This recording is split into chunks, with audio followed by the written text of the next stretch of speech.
Welcome to our channel. Today we how to activate Hippo insurance policy access on Hippo portal, beginner guide step by step clearly.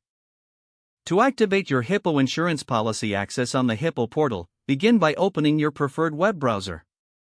In the address bar, type in the URL for the Hippo insurance portal and press enter. Once the page loads, locate the sign in button on the top right corner of the home page.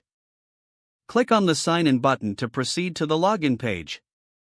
If you already have an account, enter your registered email address and password in the provided fields. For first-time users, look for the Sign Up or Create Account option on the login page.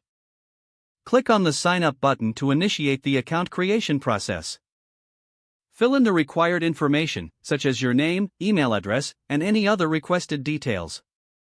Create a strong password that meets the security criteria outlined on the page. After entering your information, review the terms and conditions.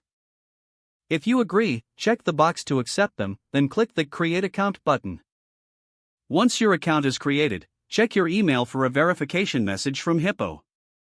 Open the email and click on the verification link provided to confirm your account. After verifying your email, return to the Hippo portal login page. Enter your email address and new password to log into your account. Once logged in, navigate to the dashboard section of your account. Look for an option labeled Policy Access or Policies. Click on this option to view your existing policies or to add a new one. If adding a new policy, you may need to fill out additional information regarding your coverage needs. Follow the prompts to complete the activation of Policy Access. After completing these steps, you should now have full access to your Hippo insurance policy in the portal. If the page does not load, refresh the browser or try again in a private or incognito window. Make sure you are using the correct email address, then retype it carefully to avoid small typos. If your password is not accepted, use the reset option and create a new strong password you can remember. Check your spam folder for verification or security emails, then complete any requested confirmation steps. Enable two-factor authentication if available to improve account security and reduce unauthorized access risk.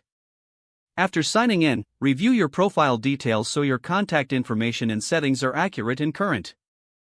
If you see an error message, note it down and try again after restarting your device and internet connection.